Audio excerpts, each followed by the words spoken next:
അവർ നിരന്തരമായിട്ട് ട്രംപ് മോദി ബന്ധം ശക്തമായപ്പോഴൊക്കെ ഇവർ നിരന്തരമായിട്ട് ട്രംപ് അഡ്മിനിസ്ട്രേഷനോട് ആവശ്യപ്പെടുകയാണ് ഇതേപോലെയുള്ള അറ്റാക്കും, പള്ളികളിൽ അറ്റാക്ക് ചെയ്യുന്നു, അതായത് ക്രിസ്ത്യാനിക്ക് അവിടെ സംസാരിക്കാൻ പറ്റത്തില്ല, ബൈബിൾ ഉപയോഗിച്ച് റോഡിൽ കൂടെ നടക്കാൻ പറ്റുന്നില്ല. അതേപോലെ കാത്തലിക്സിൻ്റെ നാഷണൽ ഹെറിറ്റേജ് ഫൗണ്ടേഷനും ഇത് ശക്തമായ രീതിയിൽ ട്രംപ് അഡ്മിനിസ്ട്രേഷനോട് പറഞ്ഞുകൊണ്ടിരിക്കുമായിരുന്നു. അപ്പോഴൊന്നും ട്രംപ് ഇത് കാര്യമായിട്ട് എടുക്കുന്നില്ല. അത് ഡിപ്ലോമാറ്റിക്കലി ഇന്ത്യൻ ഡിപ്ലോമാറ്റ്സുമായിട്ട് സംസാരിച്ച് അതിന് പരിഹാരം കാണാമെന്ന് പറഞ്ഞു. പക്ഷേ ഇതൊന്നും കൺട്രോൾ ആയില്ല.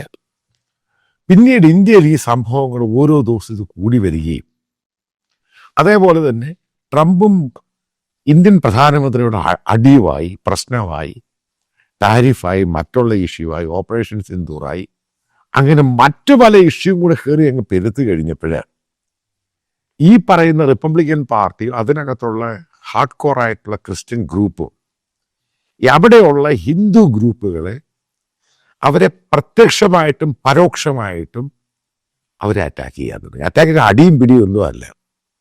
അവിടെ ഞാൻ പറഞ്ഞു, പല RSSുമായിട്ട് ബന്ധപ്പെട്ട ഇന്ത്യൻ ഹെറിറ്റേജ് പഠിപ്പിക്കുന്നൊക്കെ ഇൻസ്റ്റിറ്റ്യൂഷൻ്റെ അതൊക്കെ ഇന്ത്യയിൽ നിന്ന് പോകുന്ന RSSകാരും RSSൻ്റെ സീനിയർ ആയിട്ടുള്ള ആൾക്കാരൊക്കെയാണ് ഇതൊക്കെ ചെയ്യുന്നത്, ഇൻ്റലക്ച്വൽസൊക്കെ.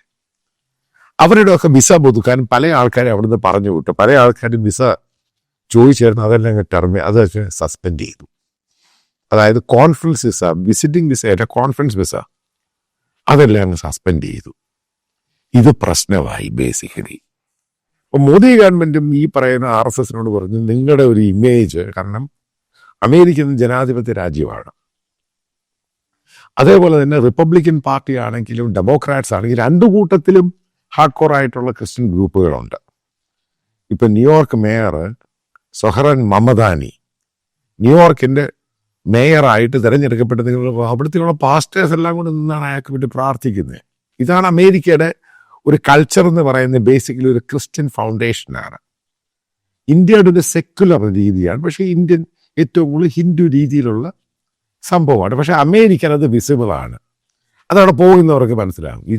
മറ്റുള്ളവരെ അതിനെപ്പറ്റി അങ്ങനൊന്നും അല്ല. അത് അമേരിക്കയിൽ നമ്മളിപ്പോൾ ഒരു ഫംഗ്ഷന് പോവുകയാണെങ്കിലും, പ്രസിഡന്റിൻ്റെ ഫംഗ്ഷൻ നമ്മൾ കാണുകയാണെങ്കിലും, അവിടെയൊക്കെ ബൈബിളും വായിക്കും, പാസ്റ്റർമാർ ഇവരൊക്കെ പ്രാർത്ഥിച്ച ശേഷം എല്ലാം തുടങ്ങത്തുള്ളൂ.